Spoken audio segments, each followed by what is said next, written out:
जय हिंद बच्चों। तो कैसे हैं आप लोग? आशा करते हैं आप लोग ठीक होंगे। ठीक है, हम आ चुके हैं अपने वीडियो में 16 महाजनपद को लेकर के। आज हम लोग पढ़ेंगे 16 महाजनपद के बारे में।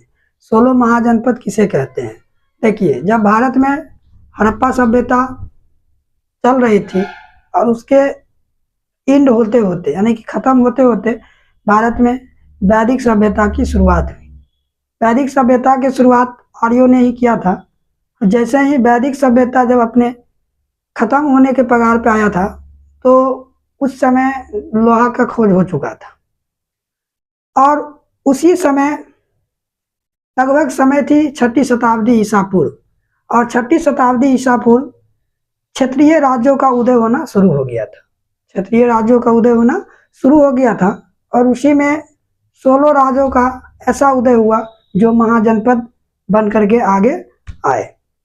ठीक है, तो सबसे पहली बात हम लोग चलिए शुरू करते हैं कि 16 महाजनपद किसे कहते हैं। ठीक है, तो हम लोग कहेंगे कि 6ठी शताब्दी ईसा पूर्व, 6ठी शताब्दी ईसा पूर्व जिन जिन राज्यों का उदय हुआ उससे हम क्या कहते हैं? 16 महाजनपद। यानी कि कह सकते हैं कि 6ठी शताब्दी ईसा पूर्व समय थी और वहां पे क्षेत्रीय राज्यों का उदय होना शुरू हो गया था और 16 ऐसी राज्य थे जो महाजनपद के रूप में उभरे थे।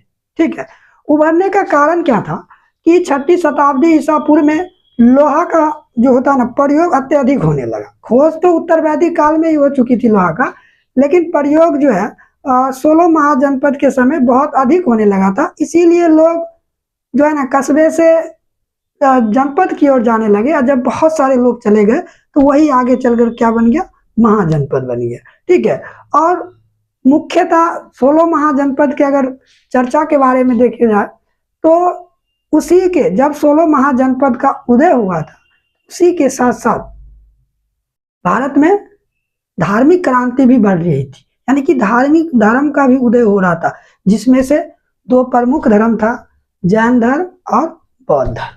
ठीक है, तो कह सकते हैं कि जो बौद्ध धर्म थी, जो बौद्ध धर्म थी, उस बौद्ध धर्म की एक पुस्तक है जिस पुस्तक का नाम है अगुंतर निकाय। क्या नाम है? अगुंतर निकाय। और जैन धर्म की एक पुस्तक है यानी कि ग्रंथ है कह सकते हैं, उसका नाम है भगवती सूत्र। अगुंतर निकाय बौद्ध धर्म के और जैन धर्म के भगवती सूत्र, ये दो ग्रंथों में 16 महाजनपद की चर्चा है, यानी कि 16 महाजनपद के बारे में बताया गया है। तो यहाँ तक हम लोगों ने देख लिया कि 16 महाजनपद का उदय कब हुआ, किस कारण हुआ और इसकी चर्चा किस ग्रंथ में है या किस पुस्तक में है। तो चलिए एक एक करके 16 महाजनपद के बारे में देखते हैं और उसकी राजधानियों को हम लोग देखते हैं। तो चलिए कि सबसे पहला जो जनपद है वो काशी। पहला जो जनपद है वो काशी, जिसकी राजधानी कौन सा है? बनारसी। काशी का राजधानी बनारसी है। उसके बाद दूसरा है कौशल, इसकी राजधानी श्रावस्ती। कौशल की राजधानी श्रावस्ती। तीसरी जो राजधानी महाजनपद है उसका नाम है अंग, और अंग की राजधानी कहाँ है बाबू? चंपा। अंग की राजधानी चंपा। और चौथा जो है मगध, उसकी राजधानी गिरिवर्ज या राजगिरी, गिरिवर्ज या राजगिरी कह सकते हैं। ठीक है, उसके बाद जो पांचवा है वो बज्जी, जो पांचवा है वो बज्जी, जिसका राजधानी कहाँ था? वैशाली। बज्जी की राजधानी वैशाली। उसके बाद छठा है जो मल, और मल का राजधानी कुशीनगर। चेदी, चेदी का राजधानी शक्तिमती। और वत्स की राजधानी कौशाम्बी, वत्स की राजधानी कौशाम्बी। उसके बाद नौवां जो महाजनपद है कुरु, और कुरु का जो राजधानी है वो इंद्रप्रस्थ। कुरु का राजधानी कौन सा है? इंद्रप्रस्थ। और पंचाल की राजधानी जो है अहिच्छत्र या कंपिलिय, अहिच्छत्र या कंपिलिय इसका राजधानी थी। उसके बाद है मत्स्य, इसके बाद जो महाजनपद है वो है मत्स्य, और मत्स्य की राजधानी कहाँ है? विराटनगर। मत्स्य की राजधानी कहाँ है बच्चे? विराटनगर है। ठीक, उसके बाद सूरसेन, उसके बाद क्या है? सूरसेन, और सूरसेन की राजधानी क्या है? मथुरा। सूरसेन की राजधानी कहाँ है? मथुरा।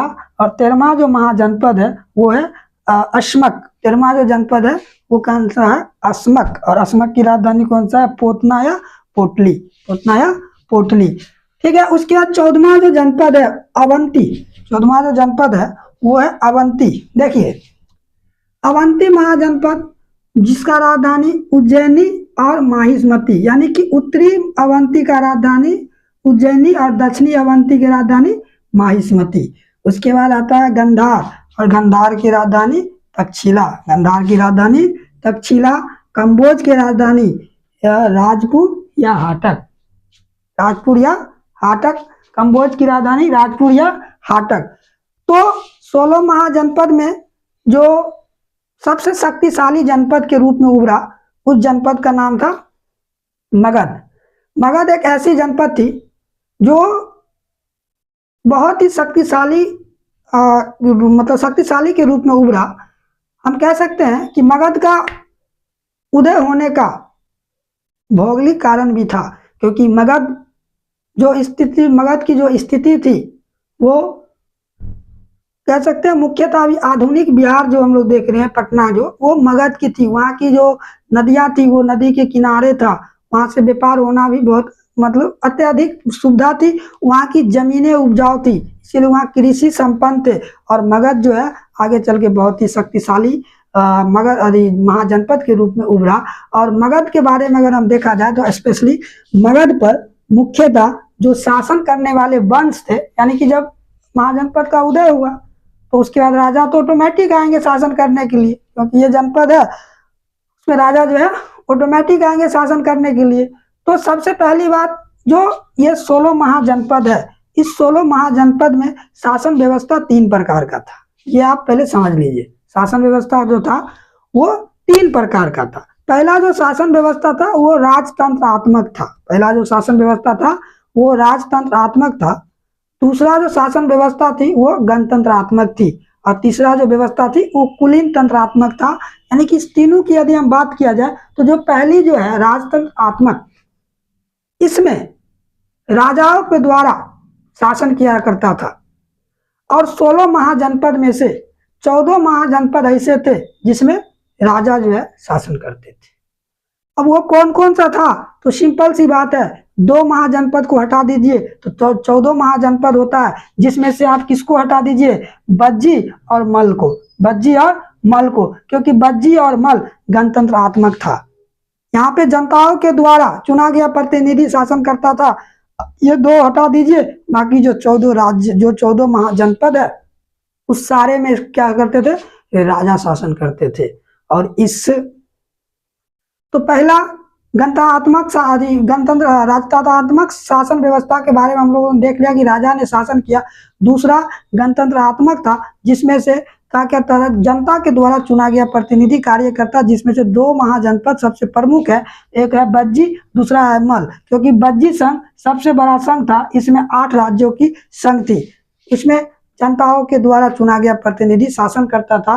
और तीसरा जो शासन व्यवस्था था वो कुलीन, यानी कि कुलीन जो है ना, हम कह सकते हैं कि यह विशेष जगह, यानी कि किसी क्षेत्र में एक विशेष जो वंश होते हैं वो शासन करते हैं, जो विशेष वंश होते हैं वो शासन करते हैं। जैसे कि हमारा मिथिला क्षेत्र, उसमें विदेह वंश का शासन था।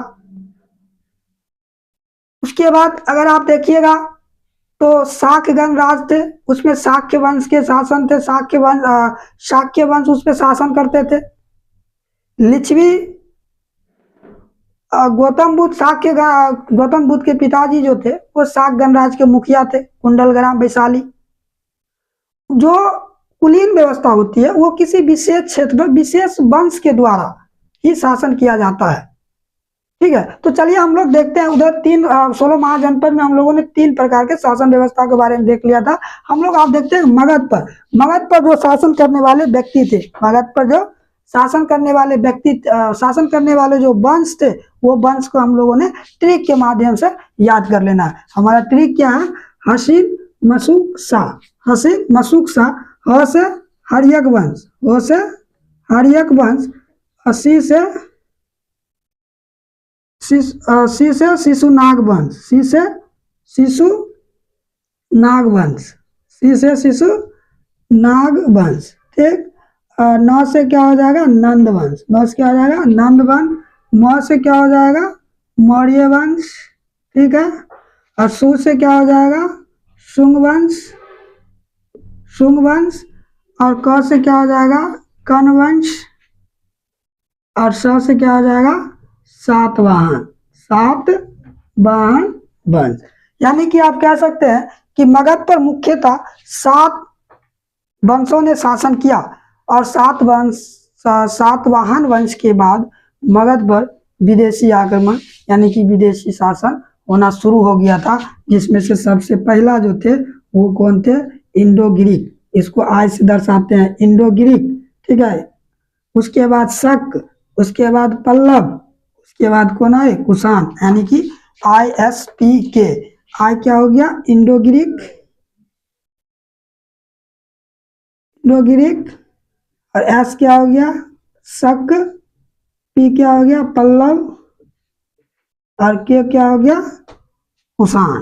के क्या हो गया, कुषाण। ये सभी जो वंश थे ये विदेशी वंश थे, यानी कि मुख्यतः मगध पर अगर भारत के राजवंशों ने 7 राजवंशों ने क्या किया था, शासन किया था।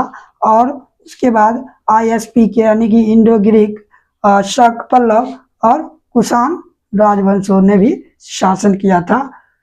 तो आशा करता हूँ कि ये वीडियो अच्छा लगा और हम लोगों ने आज महाजनपद और मगध के बारे में पढ़ा। कल हम मगध में स्पेशली अलग से सिर्फ हर्यक वंश के बारे में पढ़ेंगे। इस वंश के 4 राजा थे, उसके बारे में पढ़ेंगे अगले वीडियो में। तब तक के लिए इतना ही, जय हिंद।